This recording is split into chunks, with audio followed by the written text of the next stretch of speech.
제가 19년 전에 처음에 등대교회를 개척해서 제 목표는 항상 우리 쪽방에 전도하러 다녔습니다. 한 일주일에 2번, 3번 전도하러 가서 쪽방에 가서 먼저 제가 똑똑똑 하고 노크를 하면 누구세요? 뭐 그렇게 반기는 목소리는 아닙니다. 어떤 사람은 강하게 누구세요? 기분 나빠서 인생 사는 것도 힘든데 또 누가 찾아오면 기분 나빠서 누구세요? 또 이렇게 말하고, 어떤 사람은 약한 목소리로 누구세요? 어떤 사람은 말도 안 하고 가만히 있습니다. 그러면 저는 등대교회 김양옥 목사인데 좀 들어가도 되겠습니까? 그러면 들어오세요 소리를 대부분 합니다. 그럼 제가 문을 열고 들어가서 제 소개를 하고, 언제 우리 동네에 이사 오셨습니까? 몸은 아픈 데가 없습니까? 가족들과 연락은 하고 지냅니까? 아내와 연락을 하고 지냅니까? 자녀들과 연락을 하고 지냅니까? 이렇게 얘기를 하면 이분의 이제 마음에 있는 얘기를 이제 계속 저에게 얘기해요. 이게 이제 술을 안 먹었을 때도 지난 가족들 얘기하고 인생사 얘기를 하고, 또 술을 또 드신 분들은 그 소리가 계속 얘기를 해요. 안 끊으면 1시간, 진짜 안 끊으면 2시간, 어떨 한 40분, 1시간 정도 듣다가 제가 결정적인데 정점에 들어와서, 그렇죠, 인생 힘들죠. 그래서 우리 예수님이 필요합니다. 우리 예수님은 이 땅에 의인을 부르러 온 것이 아니라 죄인을 부르러 오셨습니다. 우리 예수님께서 우리 인생들을 향해서 잘 먹고 잘 살고 그런 사람들을 향해서 말하지 않고, 수고하고 무거운 짐진 자들아 다 내게로 오라, 내가 쉬게 하리라. 우리 예수님 그렇게 말씀했습니다. 그러니까 우리 동네 와서 지금까지 힘들게 인생 살고, 고통스럽게 인생 살고, 외롭게 인생 살고, 또 병든 몸으로 인생 사는데, 우리 주님께서 여러분을 구원해 주시기 위해서 이 땅에 오셨습니다. 여러분을 치유하시기 위해서 이 땅에 오셨습니다. 우리 주님께서는 외로운 사람들을 사랑하십니다. 우리 하나님이 계시는 거룩한 처소는 과와 과부의 하나님이라고 말씀했습니다. 여러분이 하나님 사랑하십니다. 하나님이 여러분 사랑하십니다. 그러니까 예수님 믿으십시다. 그렇게 하고 그분의 말한 인생에 필요한 성경 구절을 착 펴서 그 말씀에 대해서 선포하고, 또 그 말씀을 잘 이해하도록 우리 성도들의 눈높이에 맞춰서 성경을 해석하고, 또 그 말씀을 또 강하게 전하고, 또 그리고 이제 기도합니다. 그런데 기도하다 보면 이분들이 좀 보면 정신적으로 좀 약한 사람도 있고, 또 육체적으로 약한 사람도 있고, 영적으로 약한 사람도 있고, 그래서 예수 이름으로 모든 약한 질병은 떠나갈지어다.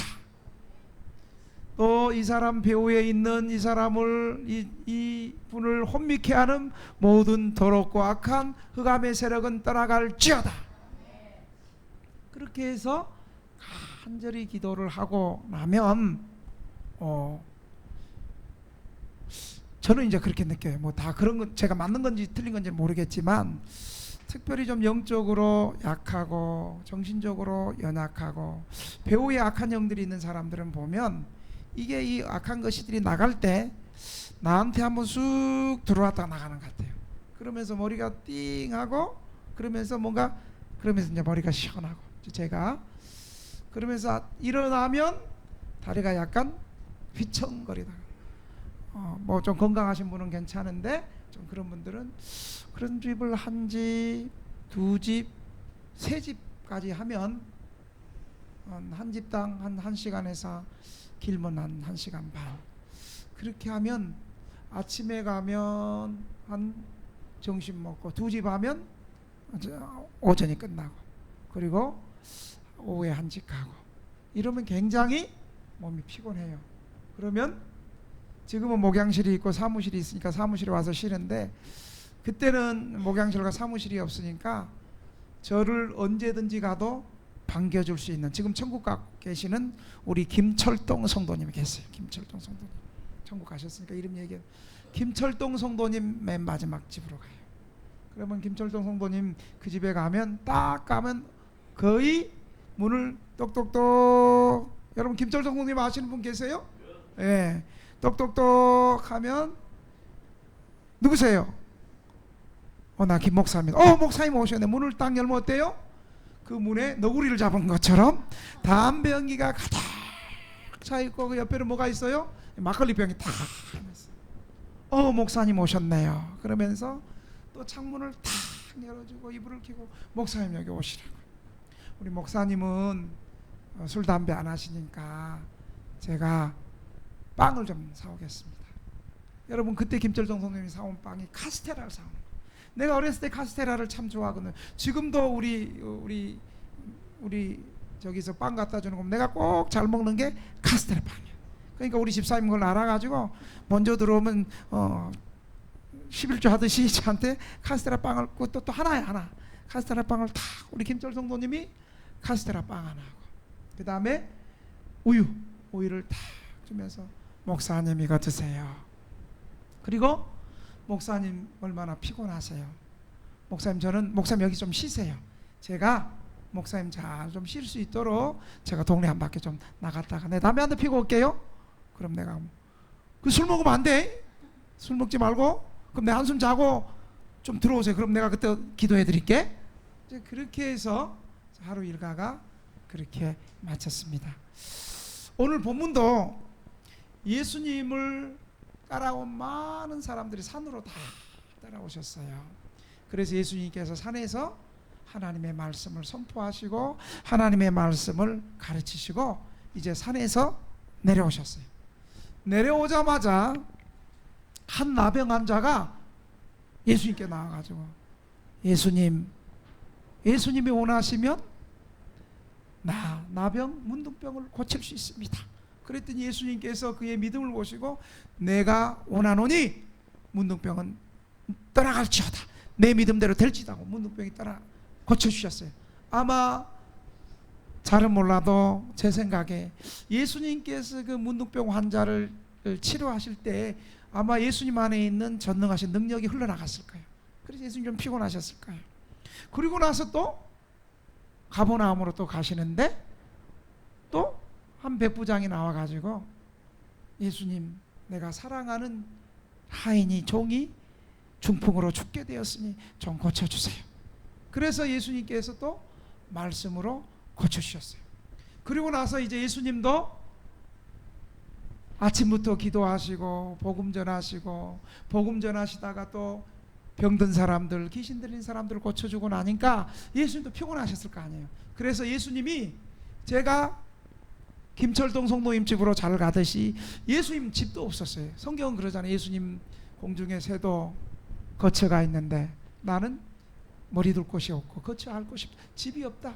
그래서 예수님 당시에 예수님을 복음 전도하시고 돌아오시면 예수님 식사를 챙겨드리고 예수님에게 쉴 곳을 대접하는 그런 성도들이 있었어요. 예수님의 12제자 가운데서는 바로 베드로가 그랬어요. 베드로의 어머니 장모님이 예수님을 그렇게 반기고 예수님 그렇게 사랑하셨나 봐요.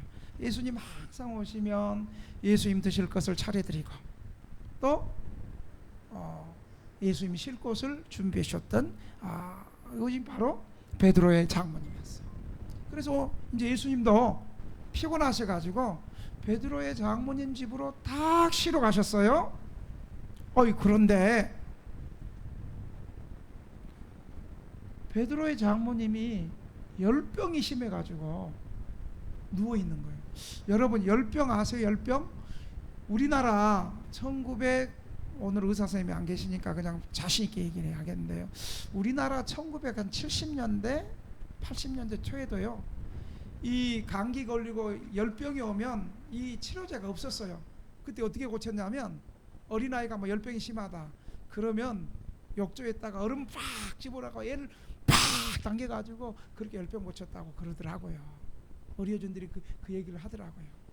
그러니까 우리 70년대까지만 해도 이 애기들 열병 치유 못하면 죽었어요. 그런데 2000년 전에, 지금부터 2000년 전에 베드로의 장모님이 예수님이 모처럼 쉬러 갔는데 열병이 있는 거예요. 그 당시에 팔레스타인 지방에는 3가지 열병이 있었어요. 그 중에서 다 설명할 필요는 없고, 오늘 베드로의 장모님이 걸린 열병은 어떤 열병이냐면 말라리아였어요. 말라리아. 요즘 선교사님도 선교지에서 이 말라리아를 많이 걸리는데, 이 말라리아는 요단강이 갈릴리 호수로 흘러나오는 지역과 그 지방에 숲지대가 있는데, 여기에 학질 모기가 자라고 번식했어요. 이 가보나움과 디베라 이 두 지방에는 이 말라리아가 대단히 많았습니다. 아마 이 베드로의 장모님도 이 말라리아를, 우리 요 간호사가 있네. 이 말라리아를 걸려가지고, 이때 이제 말라리아 걸리면 황달, 얼굴이 여러분 노랗게 되는 거 있죠? 노랗게. 그러다가 또 심하면 어떻게 돼요? 흑달. 그리고 복수가 이렇게 차가지고 여러 번 빼다가 이게 안 되면 이제 사망하게 되는데, 이 황달과 막 몸이 떨리고 오한이 오고 춥고, 이때 머리에 열나고 극심한 고통 가운데 열병에서 거의 죽게 되었어요. 이 병이 바로 말라리아였습니다. 예수님은 이 베드로의 장모가 쉬러 갔는데, 베드로의 장모가 이 말라리아의 심한 열병을 앓고 있는 그 베드로의 장모를 깨끗이 고쳐주시고 치유해 주셨습니다. 예수님이 기적을 베푸시고 치유를 베푸는 이 베드로의 장모님 집은 초라한 가난한 가정이었습니다. 예수님은 예수님의 치료의 권능을 한 초라한 가정에서 기적을 베풀었습니다. 첫째, 예수님의 이 기적은, 주님은 주님이 손길이 필요한 사람에게는 차별하지 않고 끝까지 치료해 주셨다는 사실을 여러분 믿으시기 바랍니다. 여러분 한번 생각해 보세요. 이날이, 오늘의 사건을 마가복음도 얘기하고 있고 누가복음도 얘기하고 오늘 본문 마태복음도 얘기하고 있는데, 사실 이날이 주일날 회당에서 일어난 사건이에요. 회당에서 귀신 들린 사람들을 고치고 나서 이제 가버나움으로 나가서 한 백부장의 종을 고쳐주고 있습니다. 여러분, 우리는 예수님의 치료를 받으면, 예수님이 이런 기적을 행하면 그냥 뭐 예수님 전능하신 하나님이니까 쉽게 하겠지.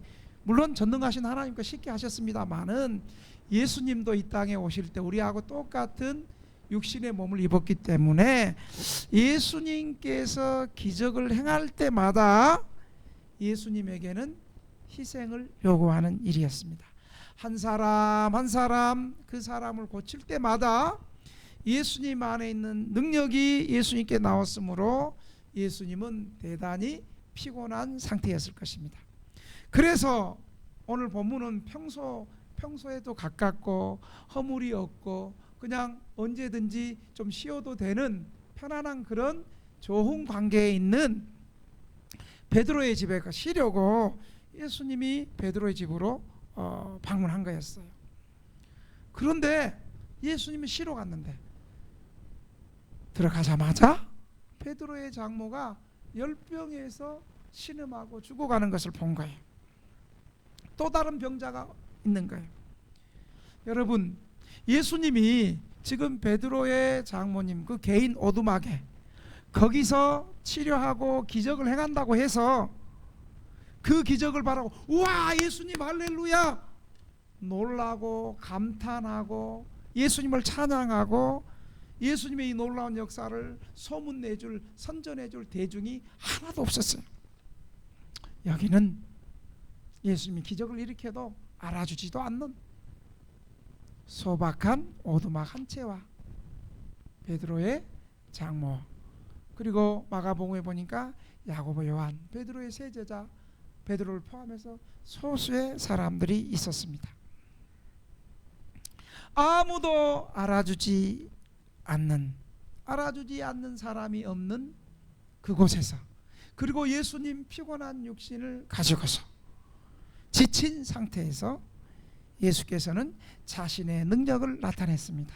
15절에 주님께서는 이렇게 하십니다. 그의 손을 만지시니 열병이 떠나가고. 한번 따라 합시다. 그의 손을 만지시니 조는 사람도 열병이 떠나가고.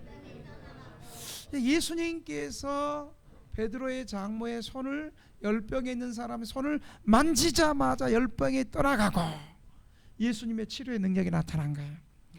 이 사건을, 똑같은 사건을 누가복음 4장 39절에는 어떻게 하셨냐면, 예수님이 오늘 본문에 열병을 만지셨는데, 그러니까 만졌다는 거 안수기도 해줬는데, 이제 누가복음 4장 39절에는 이걸 어떻게 예수님이 치료하셨냐면, 예수께서 가까이 서서 열병을 꾸짖음에 병이 떠나가니라.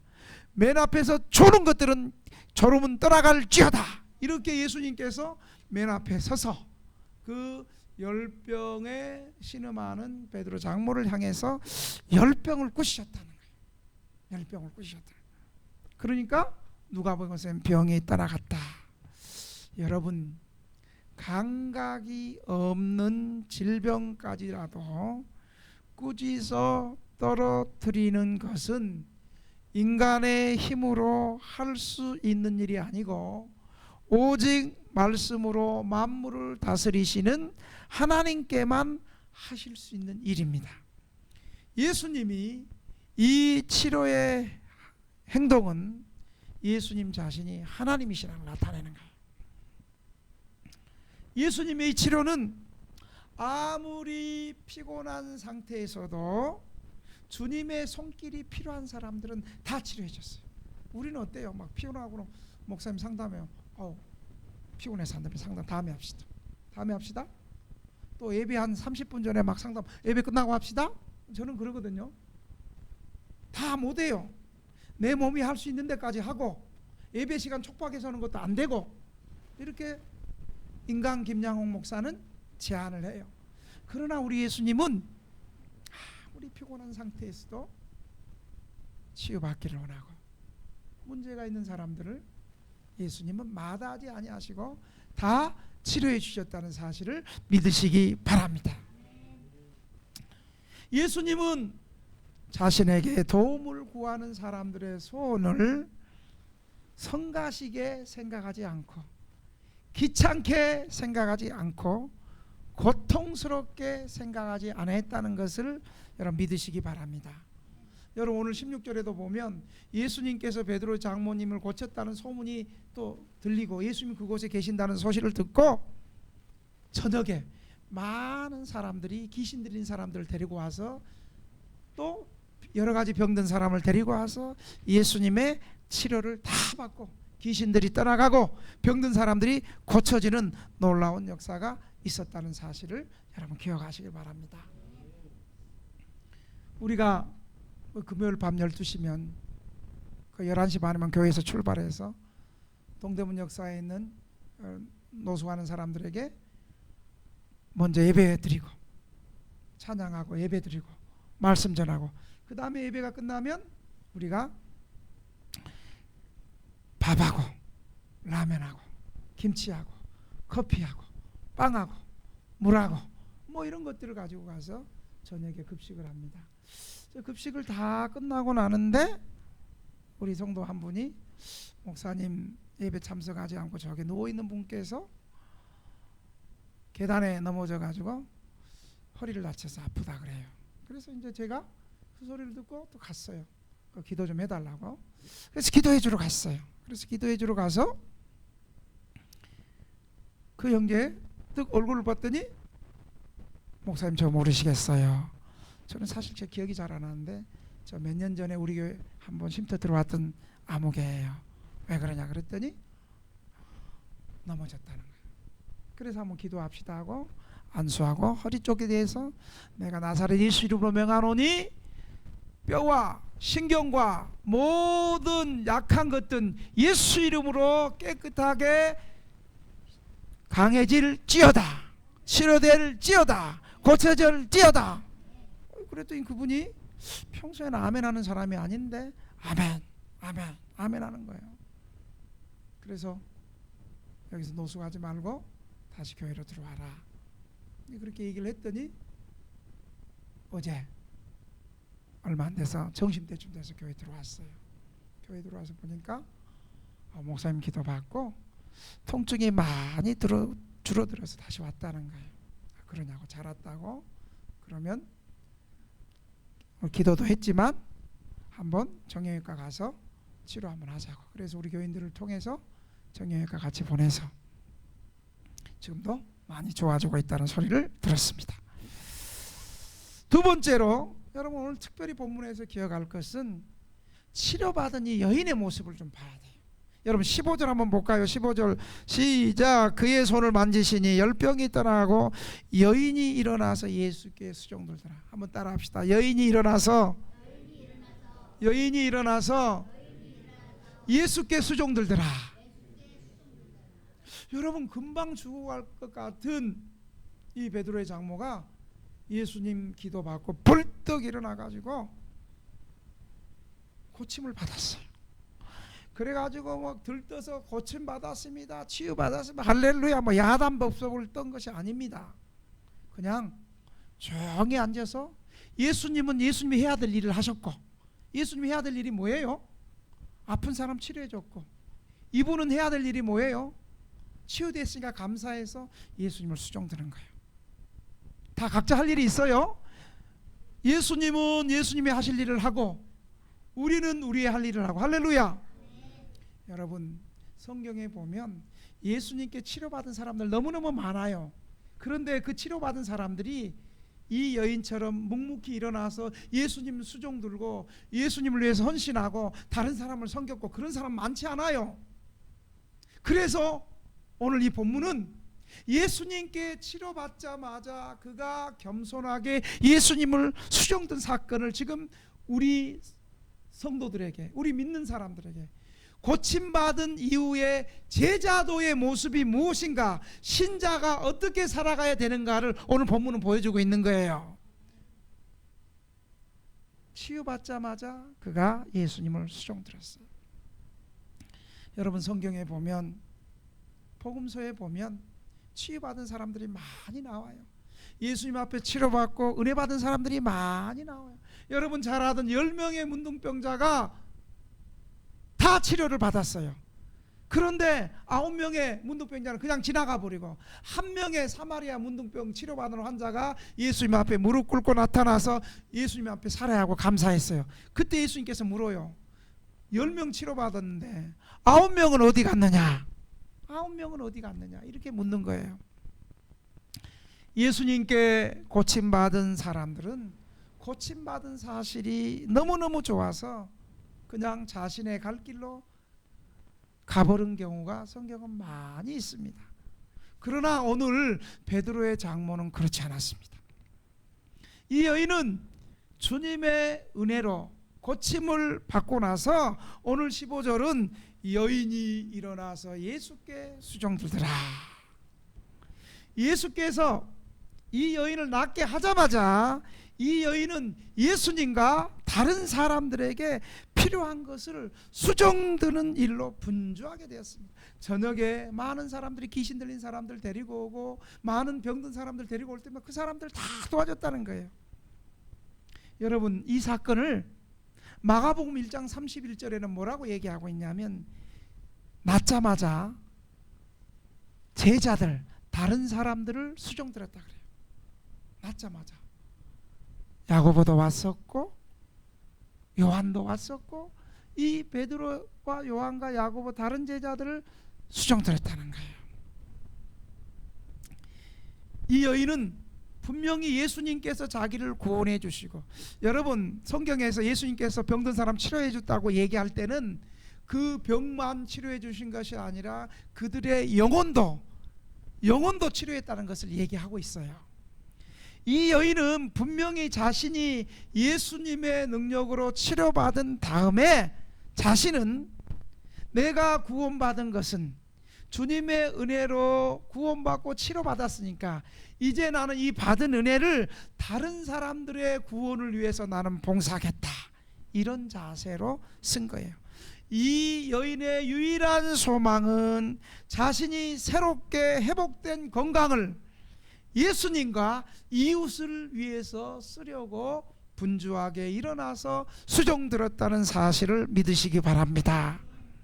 여러분, 많은 사람들이요, 하나님 앞에 소원을 해요. 하나님, 내 질병이 치료되고 건강해지면 내 남은 인생 어려운 이웃을 위해서 쓰겠습니다. 남은 인생 그렇게 살겠습니다. 주님, 내가 지금 가난한데 내가 이 가난함이 물질의 복을 받아서 부유해지면 나도 가난한 이웃과 주님을 위해서, 선교를 위해서, 교회를 위해서 이 물질을 사용하겠습니다.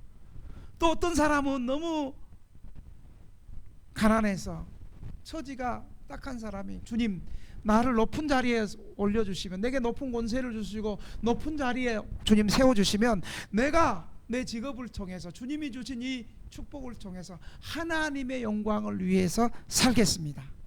다 말은 그렇게 하거든요. 근데 여러분 한번 잘 보세요. 주변의 사람들, 그렇게 말했던 사람들. 여러분, 나는 지금도 고등학교 때 기억이 나요.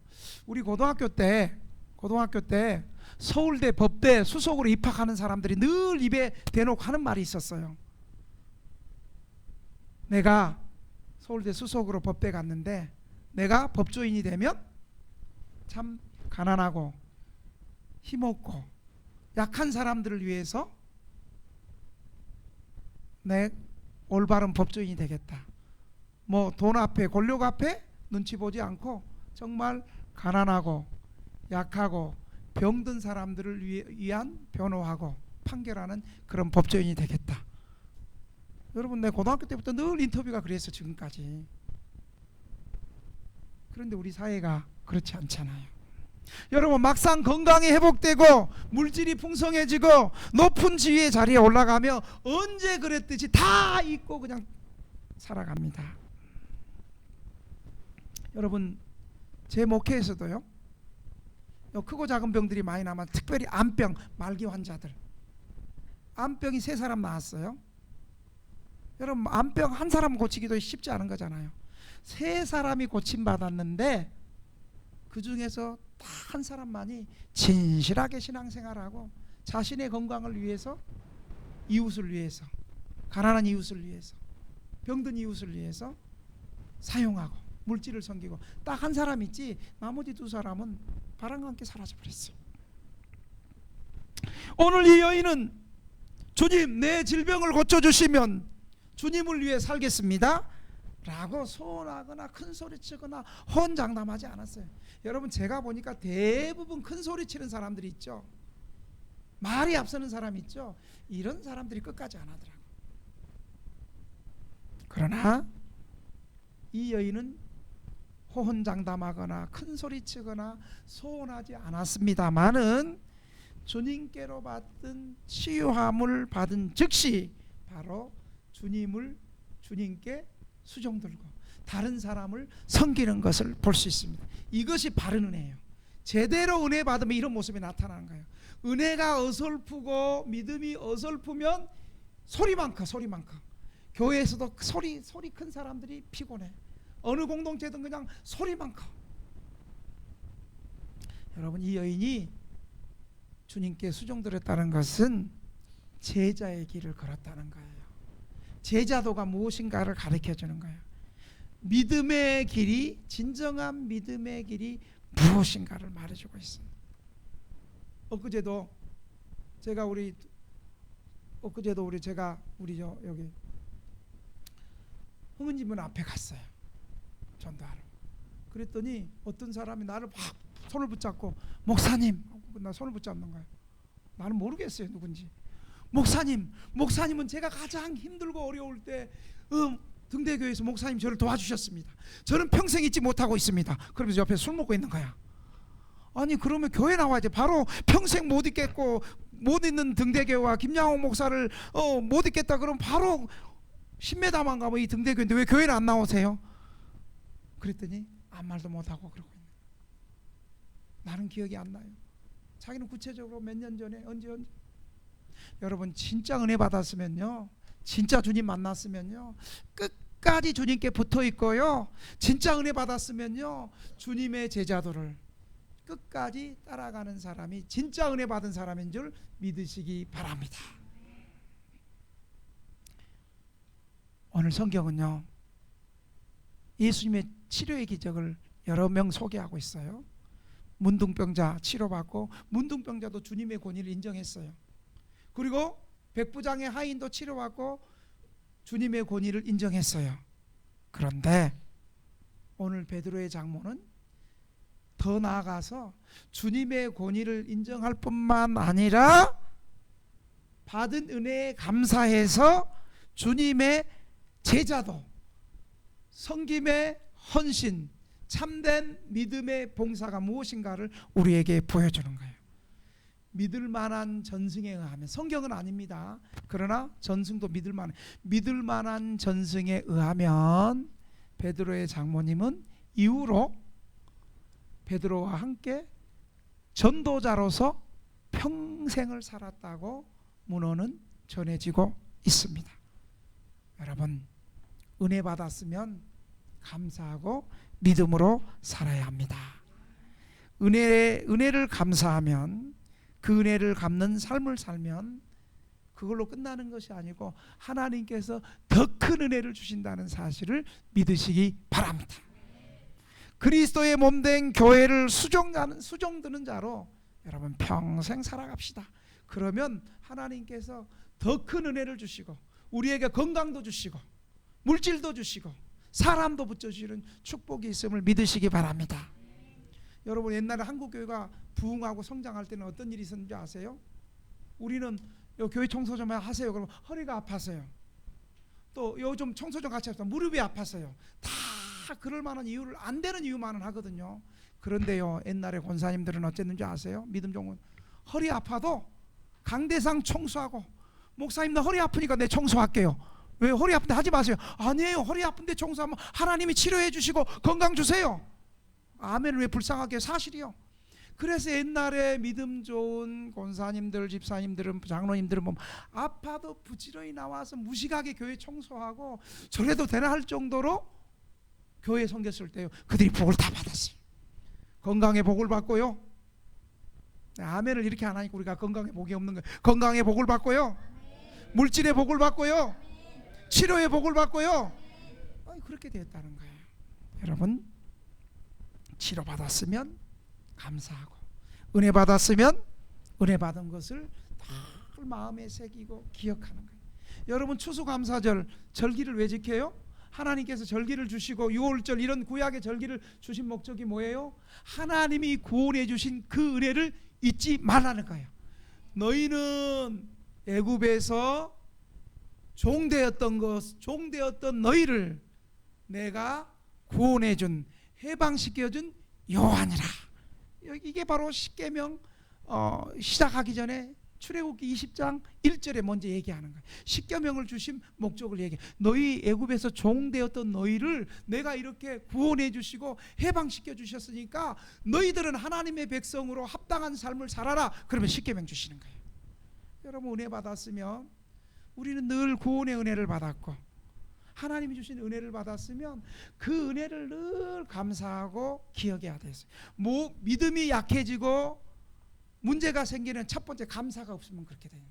감사가 없으면 교만해지고 겸손해지지 않고, 감사가 있으면요, 받은 은혜를 생각하고 감사가 있으면요, 우리의 믿음이 더 충만해지고 더 풍성해지고 좋은 믿음의 삶으로 살 수 있다는 사실을 기억하시길 바랍니다.